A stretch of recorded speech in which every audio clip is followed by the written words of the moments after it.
Hello guys, welcome to today's video. My name is Brittany. We're gonna do like a reading vlog today over the next couple of days.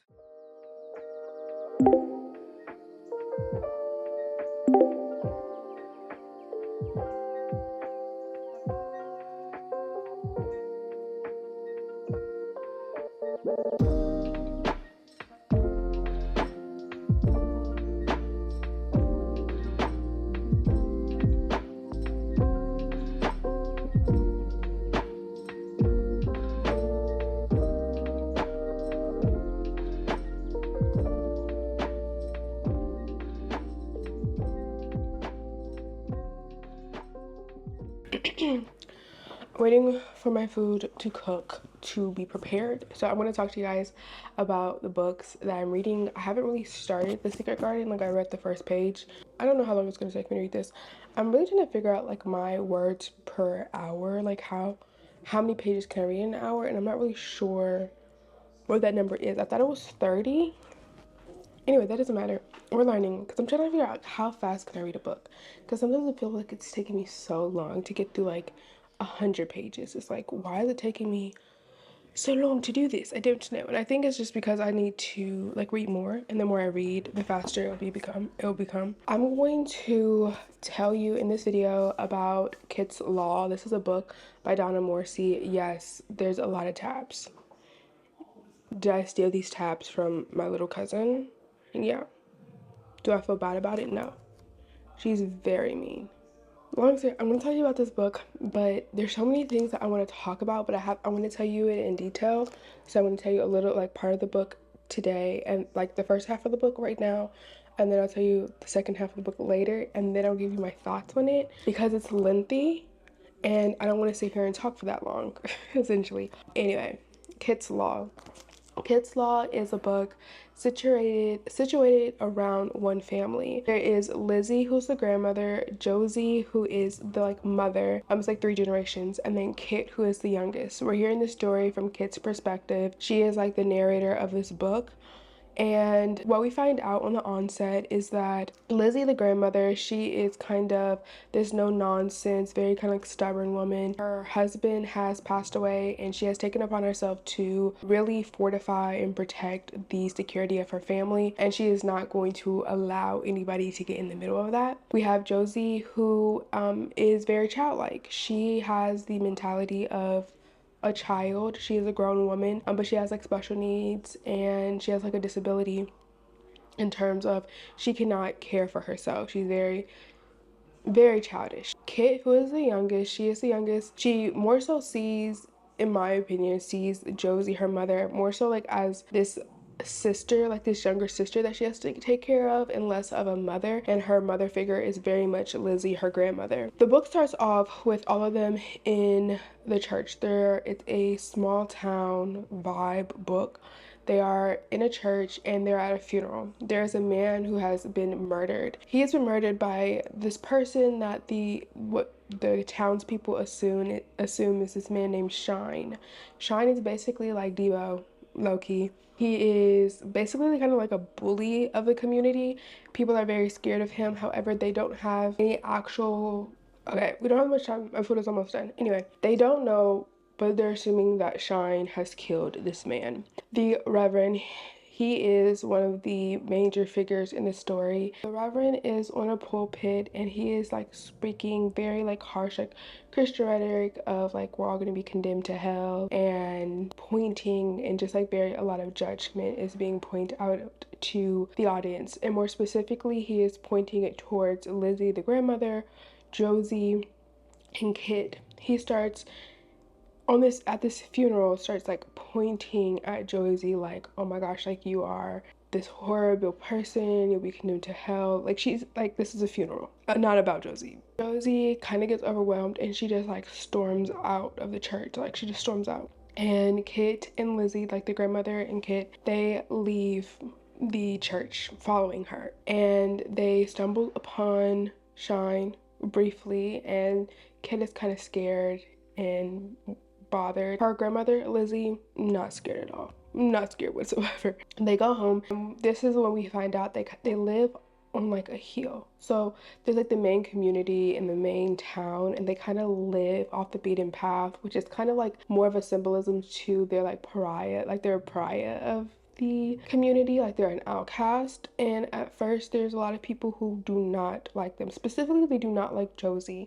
There's this expectation that Josie is basically just a tramp, and she just like sleeps with the men of this community, and they never see it as she is basically sexually exploited because of her like childish nature, and these men exploit her for sexual favors. They see it as like, no, it's Josie's fault. She is like tempting, and she's like this sexual prize, and she's kind of like a stain on the community, which just kind of leads to the rest of the community feeling justified to have very ableistic tendencies towards her, and they kind of want to get rid of her. They not rid of her, they want to get rid of the whole family, but Lizzie, the grandmother's just like, yeah, I'm not going for it. However, Lizzie does have some friends. She has mainly three friends. One is old Joe, who we meet. The other one is Dr. Hodgins. He's like the doctor of the community. And then there's his aunt Juicy, who's also like a long-term friend of Lizzie. We are kind of at this time learning about the family dynamic. Josie is kind of a person who just like runs off. She just runs off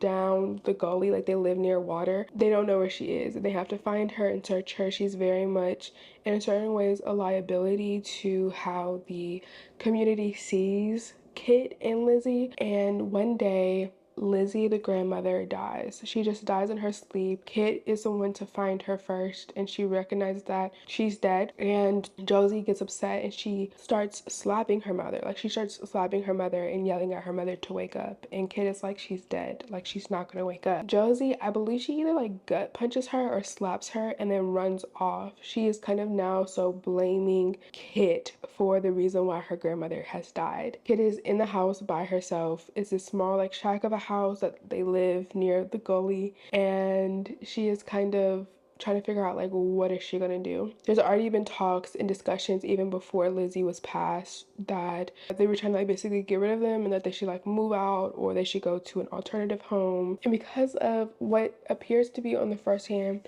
very like ableism, Kit is dealing with the repercussions of who her mother is and people's perception of her, right? So not only does Kit get bullied when she goes to school, but she's also bullied by her teachers as well and by the community. And the first thing, there is a cult of people who are really varying and very geared towards getting Kit and Josie moved to like an alternative convent. Some of them for like, there's like this Catholic institution that will like house her and her mother, and they really just want to get her out of the community. However, Dr. Hodgins, as I mentioned before, who was a good friend of Lizzie, he is definitely a Kit and Josie's biggest advocate. He's just like, hey, Aunt Juicy, I don't even know if that's the correct pronunciation, but just follow me. Juicy said that she would basically look over there and be the guardian for Kit. Kit at this time is 15 years old, and in this community, at the age of 16, you're considered an adult. So she doesn't really have that long to go before she can like fend for herself. Dr. Hodgins is being a very big advocate towards this cult of people who are trying to get rid of them. The cult of people that contain is the Reverend is trying to get rid of her, as well as the Reverend's wife. They're very gung-ho. And then Kit's teacher and his wife are also in this cult of people trying to get rid of her, as well as this lady. Her name is Margaret. She kind of runs the corner store in this community. She's also trying to get rid of her. However, they can't, even though they come up with so many reasons, like she can't fend for herself and she needs help and she's a liability, she isn't a problem in the community. Like, she isn't stirring up trouble. She gets good grades. She's responsible and respectable, but they're still like, I want her out. Going back a little bit, one day, it's the middle of winter. During this time, usually before when Lizzie was alive, Josie was responsible for cutting wood for the fireplace. Josie at this time has decided that she no longer wants to cut wood, and so there's no, like, Kit isn't strong enough to cut it, so there's no wood for the fireplace, and there it's cold. So one day Josie has run off, and Kit goes and searching for her. She is like in her, she put on like her grandmother's like nightgown or something to like, I guess like to feel close to her, and it goes out looking for her mother. She can't find her mother, and then all of a sudden the Reverend pops up. He grabs, I have to go. One second. My food is done. Let's see if we can get to like the halfway mark of this book. The Reverend pops up out of nowhere. He grabs Kit. He throws her into the car and basically kidnapping her. And he's driving her to her house and she is fighting him. She's trying to get out. The doors are locked. She eventually throws up in his car. He's like pissed at this. He's angry. He's like so upset. While she's driving, attacking him, she sees her mother on the side of the road. Her mother sees her and notices that like, hey, this man is basically kidnapping Kit. So Josie goes to find Dr. Hodgins, and Kit at this time, her pajamas are like tattered. She looks like she's been in a fight, because she kind of has been. She walks into the Reverend's house and you have the cult of people who are having a meeting about how, you know, Kit and Josie need to leave. And one of the reasons is that the Reverend's just like, it's the middle of winter, there's no fire on in their house, and Kit was just out there wandering like in her pajamas essentially. And she's just like kind of like awkwardly just sitting there, and she feels awkward and displaced. And they go into the meeting, close the doors. They instruct the Reverend's son, whose name is Sydney. Hey Sydney, watch her, don't let her leave. So he's kind of like helping her, watching her, and then all of a sudden Dr. Hodgins and Josie pop up. Lo and behold, after a very long time, Dr. Hodgins makes the statement like, we should be supportive as a community, and instead of trying to get rid of people, you should try to support and like help them.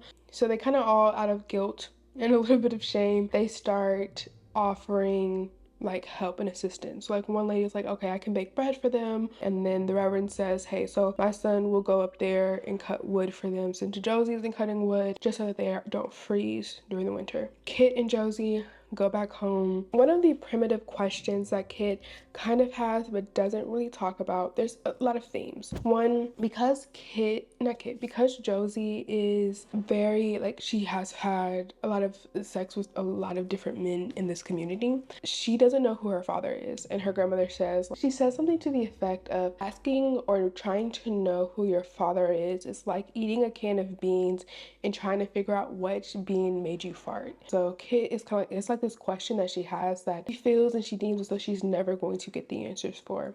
Also, she finds out that her mother is doing something sexually explicit with her teacher. That's also a factor. She finds that out. Sydney, he eventually comes, it's winter, he comes and he starts cutting firewood. He starts cutting firewood and he's trying to talk to her and like spark conversation and kind of be like kind to her, and she's like very not interested. However, he starts interacting and being engaging with Josie. Josie very much responds to him, like she listens to his direction, whereas with Kit, she just kind of like hits her and then runs away. Sydney is trying to explain to Kit, no, Josie might not understand or comprehend like all the complex nuances to every single thing, but she does understand like your feelings and your emotions towards her. So you need to change like how you internally feel about your mother before you ever expect her to like reciprocate that, because even though she can't say, or you don't say anything harmful or you don't say anything mean, but she can sense a vibe that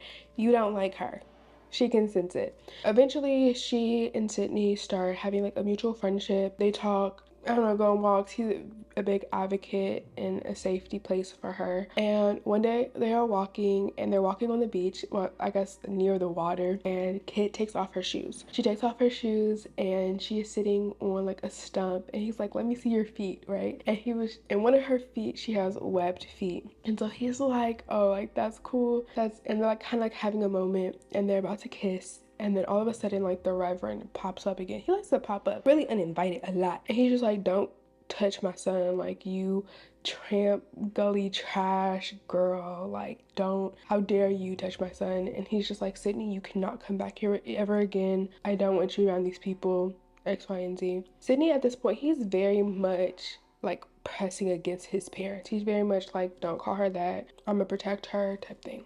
What happens next? So during this time, remember in the beginning of the book when Shine killed that man? Yeah, so he killed that man, and after he killed that man, he disappeared. So he was kind of like not in town. He has come back, and she realizes that her mother is now sleeping again with Shine as well. Like she is running off with him. She's getting drunk and like being sick the next day. And so Josie kind of is trying to appeal to her mom, like, you need to stay away from Shine because Shine is making you feel sick. He's making you feel ill. You have to stay away from him. The next couple of days, Shine shows up at their door. He shows up at their door. He like busts open their door, and Kit like, Josie, you on your own type thing. So she leaves, and she doesn't leave, but she hides away in her grandmother's closet. In the morning, she hears him walking around the house, and I think she has this assumption that he's like looking for her, which he probably is, but he doesn't find her, and he leaves the house. A couple of days later, Sydney shows back up, and she basically tells him that like, hey, Shine is back, and my mother is sleeping with him again. Sydney decides, okay, there is some wooded area. I'm gonna like build you kind of like a place where you can sleep and just weather out the night if Shine ever comes back, and you can just wait for me there until I'm able to show up, just so that you have a place to stay. 4 days later, literally 4 days later, Shine shows back again, and when he shows up, Kid jumps out of her window because she's gonna go into the woods and like sleep there for the night. When she jumps out of the window, so does Josie. So she's just like looking at her mother like, you weren't supposed to jump out your window, but okay. They run into the woods and they just like sleep there for the night. They eventually go back home. Their house is a little bit of a disarray, and one of the main things that is messed up is that their beloved family cat, Shine, has killed.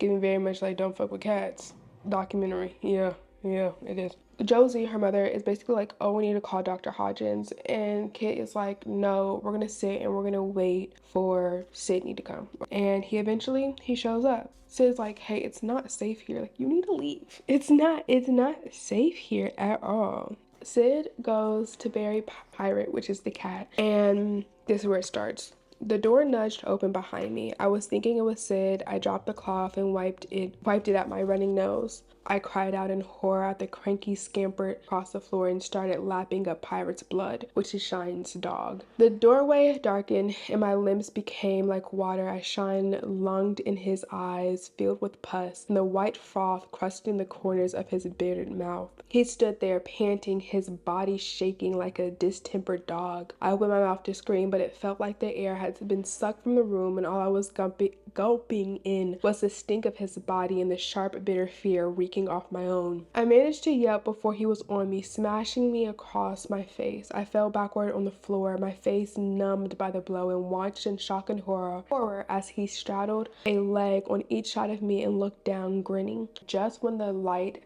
was fading to black, Sid was leaping to his back, his hands raking across the sneering, whiskered face. Shine reached back his hands, grabbing Sid by the scruff of his neck, hauled him over his shoulders, and whammed him hard on the floor. Coming through the door and swinging an axe over her shoulder was Josie.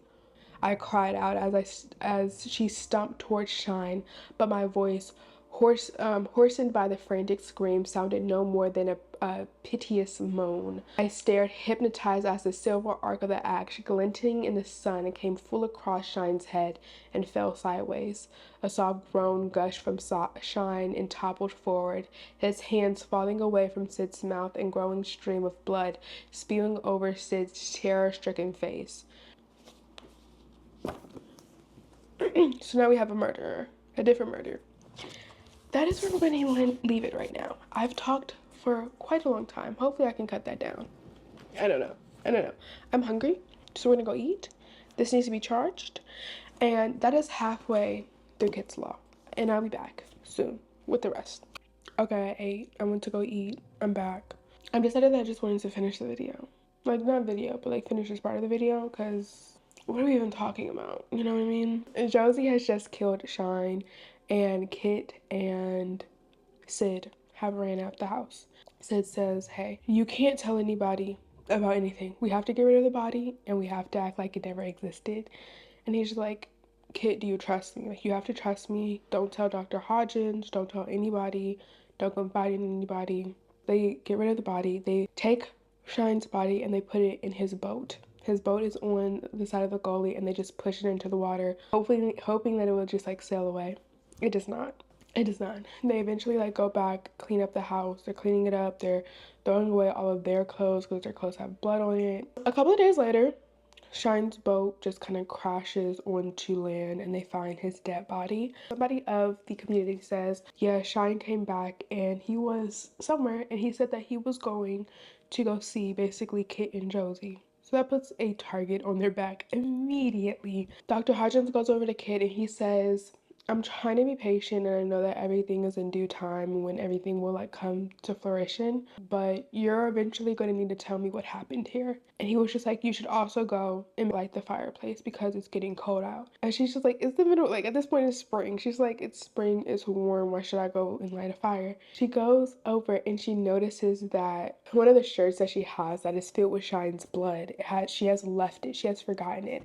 And Dr. Hodgins knows that there's foul play and something has gone up, and he's trying to like, hey, you might want to burn it. You might want to burn it before you get in trouble. Kit leaves, she's in town, and she finds out that the Reverend has gone to her house, has pulled Josie out of the bed, and has taken her to the local jail, saying that Josie has committed to the killing of Shine.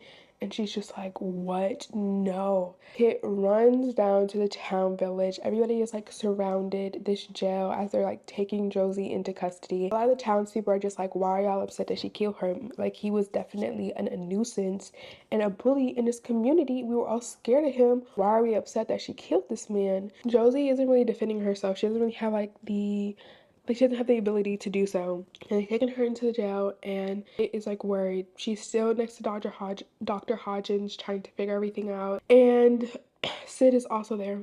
Sid. He's there, and he shouts out in front of the crowd, in front of his father, the Reverend. He's like, I'm the one who killed Shine. The Reverend's like, please take that back. You're lying. No, you didn't. Take that back. And Sid's like, no, I didn't. I killed him. I killed him with an axe, X, Y, and Z. So they let Josie out. They takes it in, and Kit has the opportunity to talk to him briefly. They like kiss, and he's like, hey, like, my father's a reverend. He's not gonna let me stay in here for too long. Don't worry about me. I'm gonna be out. Keep, like, trust me. I got your best interest at heart. And Sydney's trial starts. Sid gets sentenced to 2 years in prison. Kit and Dr. Hodgins are driving back to Kit's home. And he asked her, like, are you and Sid a thing? Like, are y'all dating? Because, like, there's been rumors going around that, like, you're Sid's girl. Like, are y'all together? Are y'all together? And so she's, like, at this point, she's, like, kind of weirded off with my questions. She doesn't really like questions at all. And she's like, no, basically, like, no, I don't know that man. And so Dr. Hodgins, like, has, like, the sigh of, like, okay, relief, like, so she's like, that's kind of weird. And it's like a year passed, and she misses Sydney, but he's in jail, and he never writes to her.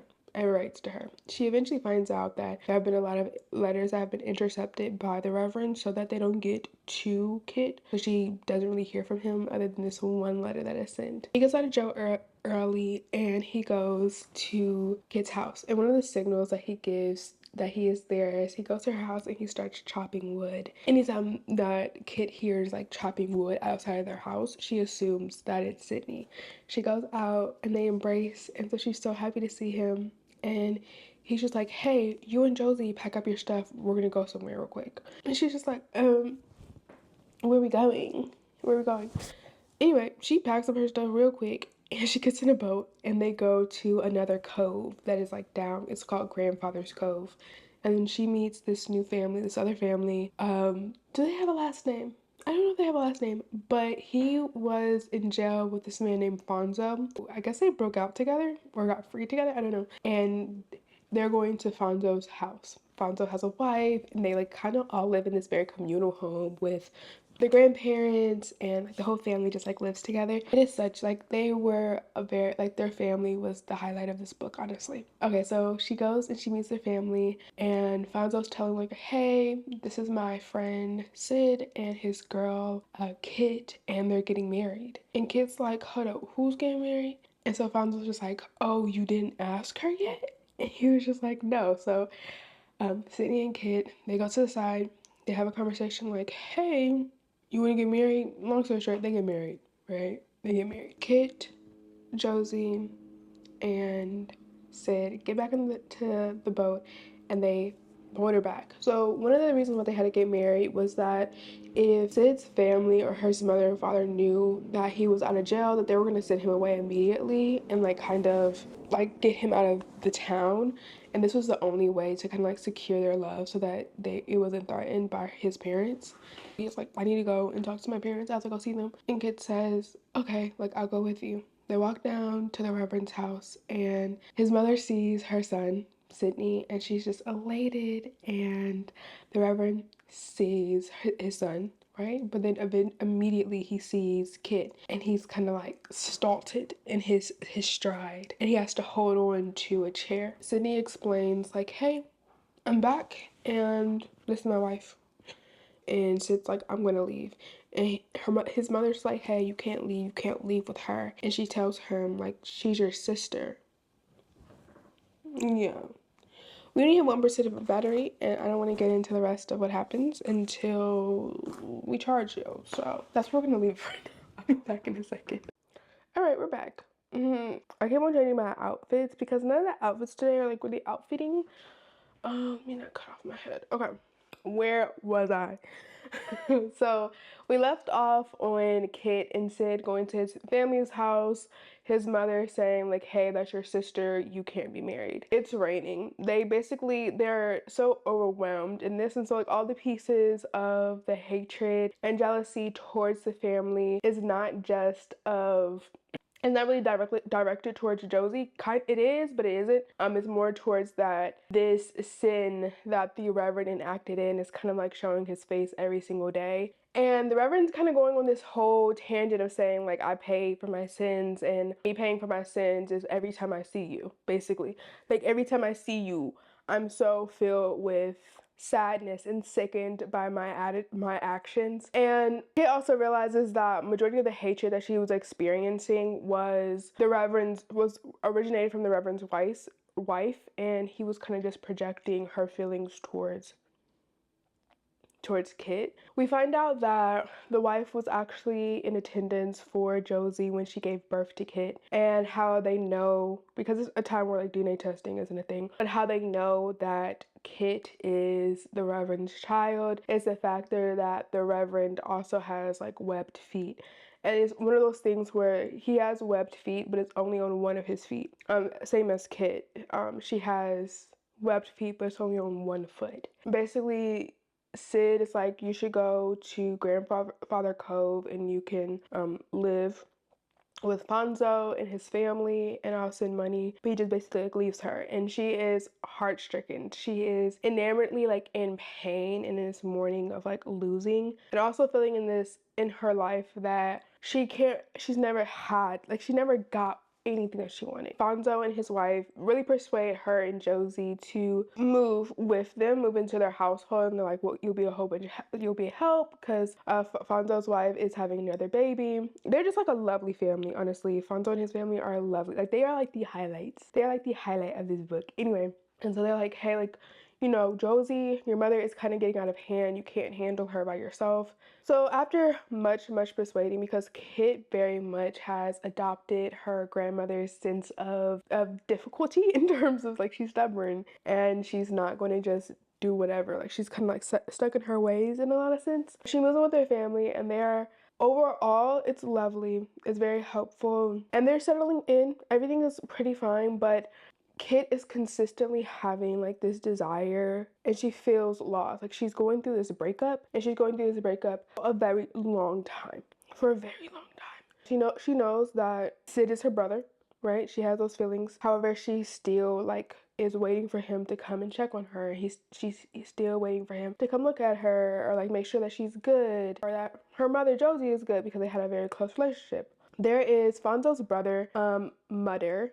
I believe Mutter is his name. He takes a liking to Kit. Kit's really not going for it at all whatsoever. So one night, Kit is asleep, and Mutter comes to Kit's door and says, "Hey, there's a visitor, a woman here to see you." It's late at night, right? Kit goes downstairs, and so she's just like, "Who is this?" And it's the Reverend's wife. The Reverend's wife is there, and Kit sits down like, "What do you want?" The Reverend's wife, she's not saying anything. And she's just like, "Did something happen to Sid?" And the Reverend's wife is like, "No, nothing happened to him, but you need to go and bring him home." And she's just like, "What are you talking about? Like, I'm not going to do that. And why would I ever do that? I'm not doing that." And so the mother's responding, like, you're a woman, make him. And she's like, I'm not doing that, basically. Long story short, the Reverend has passed away, and the Reverend's wife wants her son, Sid, to know that his father has passed away and has died. The Reverend's wife gets up to leave. She leaves her some money, and she just leaves into the middle of the night. Time goes on. Mutter, the brother, is still very infatuated with Kit. She doesn't care about him, and one day she enlists him. Like, she kind of uses his likeness for him to do her a favor. She asked him, take me, just me as myself, leave Josie where you are, take me back to like where my house is, like the gully that my house is in. We'll be back in a night. Like, just go there quickly. They get in the boat. They go back to her original gully, like near her house. And then she gets out of the boat. She says, okay, yeah, I'm not coming back. I'm not coming back with you. And he's like, what do you mean you're not coming back with me? And she's just like, yeah, I'm not coming back with you. And he's like, you keep on choosing a man who never chose you and left you, right? And on top of that, there's rumors that he already has another girl. He already has another girlfriend. And you look dumb, essentially, is what he's saying. And she's like, I don't care. I'm going to go find my brother, my husband. I don't know. So she runs and finds Dr. Hodgins. And this is like, in terms of today, like, this is where the crash out starts to happen.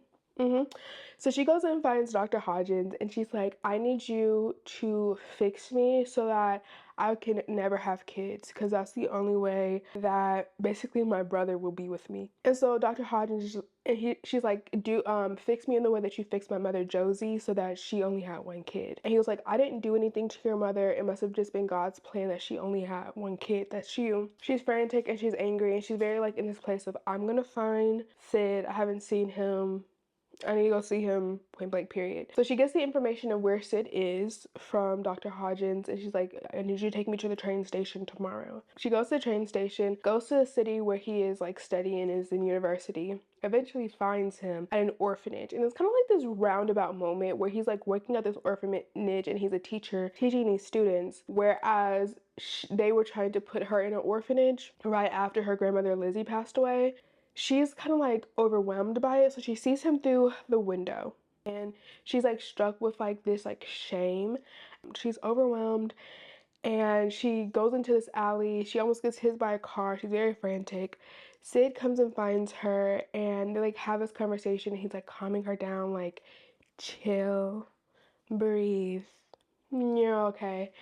She's like, I heard that you had another girl, X, Y, and Z. He was like, I really didn't come see you because I needed you to move on. And I heard that Mother was like interested in you. So I just said that I had another girl so that you could like live your own life. But then he like ends it with a caveat, but like, I still love you and I'll always love you, X, Y, and Z.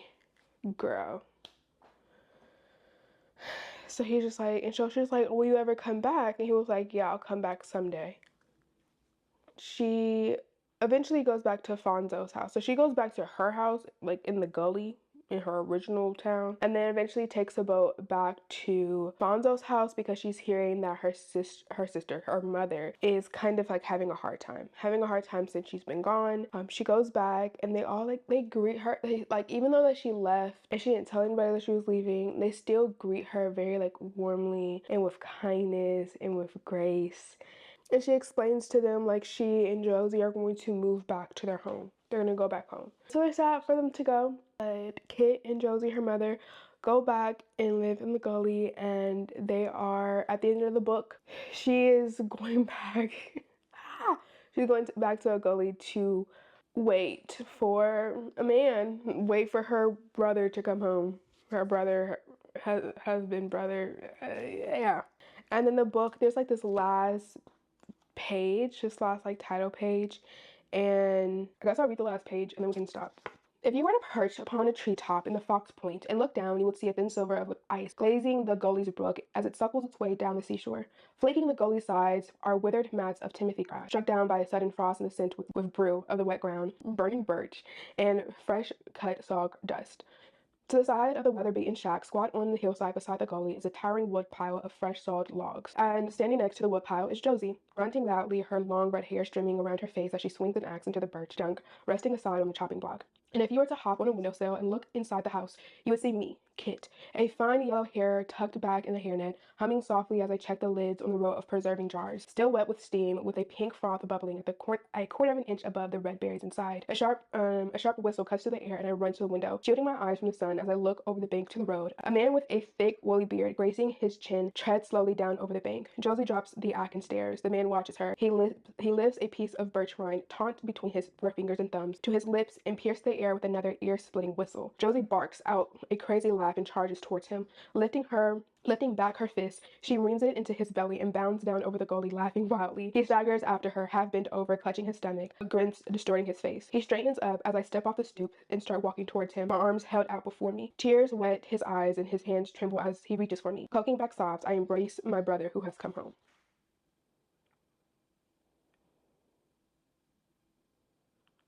There's some quotes from like people who read the book, and Toronto Globe and Mail said speaks directly to the heart. What about this book speaks directly to the heart? The only part of this book that was just even remotely palatable, and we don't even get these characters into the second half of the book, was Fonzo and his family. Those are the only people who I was just like, oh my goodness. Well, not the only people, but those are like the main part of the book that I thoroughly enjoyed, of them having such like a beautiful family unit and showering these people who are in need with so much help and support and love. I love that part. That was the part that I liked. All the rest of this was just hard. This book is just not, I don't like the ending. I don't like the ending. I think that's it. I don't like the ending. This is not the ending that like I would have wanted or hoped for, simply because I feel as though Kit is trapped. She's trapped. She's trapped by her emotions. She's trapped by circumstances. She's trapped by the lies and the life that she has lived, and it's not her fault. And I'm not even like blaming her for like all like her actions after she knew the truth. Yeah, those are her responsibility. But anything before, I'm not necessarily blaming her or holding her responsible to that. But it's the factor of what you say and what you do impact, and you're not doing things in isolation. So, long story short, that is Kit's Law. This is the book. I feel as though if you like the book where the crawdad sings, it was kind of giving me that vibe. I don't regret reading it, but I don't know if I can recommend it. I'm gonna take some time. I finished reading it 2 days ago, and I thought that I was gonna have more of a settled opinion on it. I don't. This is actually pissing me off. The next book we're gonna read is The Secret Garden. I've been reading this. I don't think it's gonna take me that long to read it. But we need to actually go do something. I need to get out the house. I've been in the house and we've been talking for way too long. I am so sorry that the synopsis was like so long. I'm no this part was even 30 minutes. Like, we have to cut that down. Like, girl. Be so freaking for real. Oh gosh. This is my outfit for today. These pants are like, it's fine. Have a jacket. Maybe it's just me. Maybe crazy, but I have to check the stove before I leave, or it's gonna like literally bother me.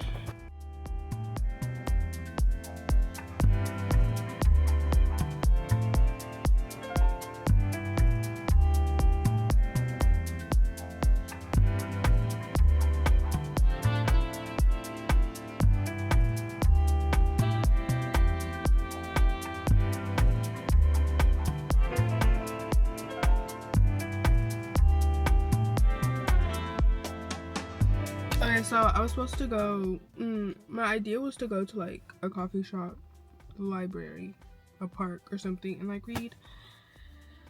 But I ended up at my sister's house, so I'm gonna go and like eat her food and like read. Also, random thing, I feel like people are very okay, this has nothing to do with really anything. It's not even like that important. But people are like, what is somebody's favorite bookmark? I feel like my favorite bookmark, if I'm doing an actual bookmark, honestly it could be a receipt. It really doesn't matter. But if I'm doing something that's like specifically geared towards books, these tabs, I think they're called Bible clips. Like, I think they're supposed to be for like I think they're called Bible clips. Because I bought some for my mom so she can put in her Bible and like mark her pages or mark where she's at. Anyway, I got these for my books and they're the best because they have like an angle at them, like a little pointer. I can stop in the middle of the page if I want to stop reading. And it'll mark where I'm at. Now I just put it on the side. Let's go see if my sister has some food I can not steal, but take.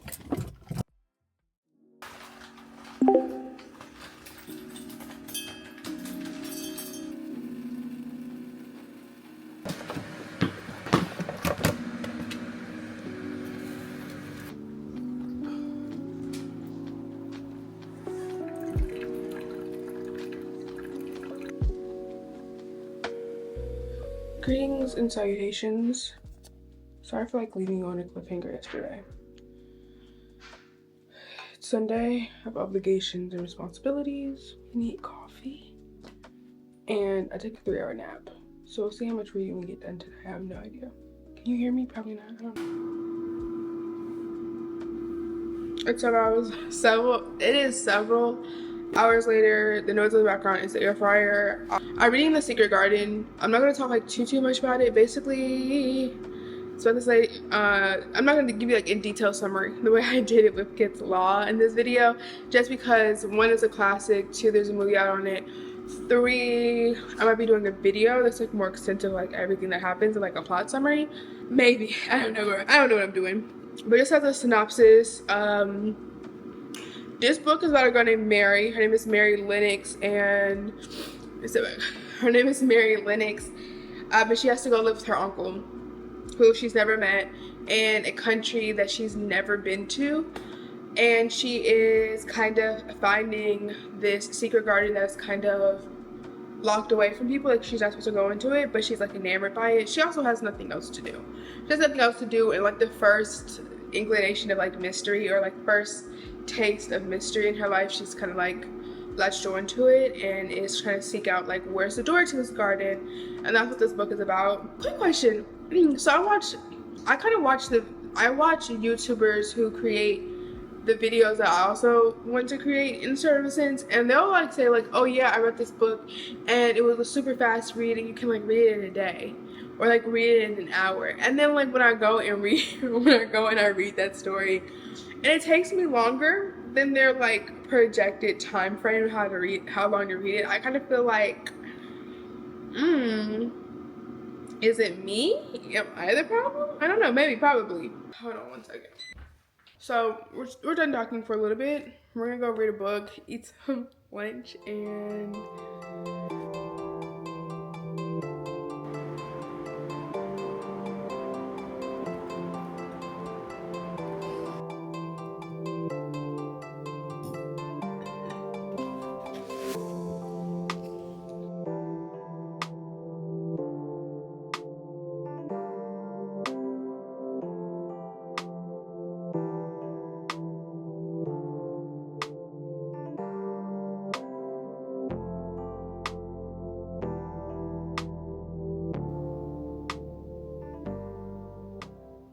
Jill Scott once said in a Breakfast Club interview, she said, if you can tell me what to do, then you can tell me what to do. But if you can't tell me what to do, then you cannot tell me what to do. And that is just so profound. Anyway.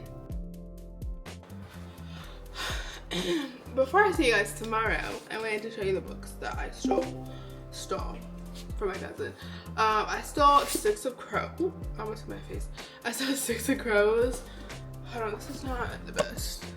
And then I stole Within These Wicked Walls. But I'm gonna chill for the rest of the evening, and I'll see you guys tomorrow. Hi, it is Monday. I've been busy getting things done and being productive today, and I have done measly reading. However, the book, I'm reading The Secret Garden, and I am determined to finish this book today. I am determined. However, there's also other things that I need to accomplish today. So my goal is to get ready and go out like later on tonight when hopefully everybody is at home. yeah, at home. So at 6 o'clock now, I'm gonna give myself like the next hour and a half till 7:30 to finish the book. So come along with me. I have more than enough coffee. I have not drinking enough water today at all. Have you drinking enough water? Probably not.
Is he going to die?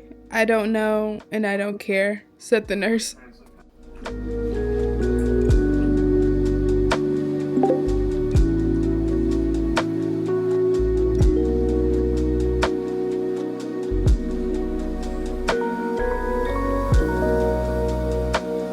So, do you remember what I said? Like, I'm gonna. What is that? What? Oh, this is this. Okay. I'm like, what is that? Okay. Do you remember when I said I was gonna read this book in like last night and I was gonna finish it? That didn't happen. That didn't happen. I'm not gonna lie to you. But I just finished it now. We're done. Yay! I'm kind of, and it's like, I want to give you like a rating, like how would I rate it or how I felt about the book. But I feel like after Kit's Law, I'm just like in this very, really gray area in terms of like rating books. Like, I don't really know. It wasn't a 5-star. Was it a 4? Was it a 3? Was it a 2-star? Like, I wouldn't say it was a 1 for any of these books, but I feel like it's in between a 2 and a 4. And I'm just like, if I'm feeling like neutral about it, I guess do we put it as a 3? But was it even as good as a 3? Or was it a little bit better? I don't know. That is the point. I don't know. But reading a classic work, it just feels like all classics have like, they have a tone. They have an air to them. They have like they have a formula that I can't specifically articulate, but they have a formula to them. The book was nice. The book was nice. It was definitely like, I felt like this would be such a good book to read, I don't know, like to your kids or like to read as a child. Yeah, it was so much of like mystery and magic and like reminding what it was like to like play and create your own fun. And it definitely brought me back to like when I was younger and just like playing outside all day, like playing outside all day and like making different things and just playing with other kids. And it was just like, yeah, those were like fun days. Regardless, I say this all to say I finished this book. The only thing that I would say that I unequivocally did not like about this book is that a lot of the characters have Yorkshire accents, and when I'm reading, it's kind of like there's like a flow that I have to like how I'm reading it, and it's going well like that. And then we'll have somebody who's like starts talking, and it's just like, hold up, what are they saying? What are they saying? And I have to like stop and have to be like, huh? And so it just kind of really messed with like my flow of reading. If I can find an example, I will show you. Because there's some characters in the book who have a Yorkshire accent and then some that don't. This one isn't as bad. Okay, so one of the characters says, "Thou art not half so ugly when it's that way," and they're a bit all red in the cheeks, right? It's not that bad, but it's just like this. The other parts of the book read like when they took me to the seaside, and I used to lie in the carriage. Everyone used to stare, and ladies would talk and talk to my nurse, and they would begin to whisper, and they would and then they were saying I shouldn't live to grow up, right? And so it's like there's a certain flow, and then we kind of have like this very jagged vernacular, which like in my brain disturbs it because it's just like my brain has a flow of how the book is reading, and then it kind of gets disturbed because of this Yorkshire accent and this like broken English. So yeah. But overall, it was okay. It was a good book. But thank you guys for coming along. Pretty much a week almost what it feels like of reading 2 books. But yes, that is today's video. I hope that you guys enjoyed. I'm sorry that the lighting is weird. It's really gloomy outside. But thank you guys for watching, and guess what? I'll see you next time.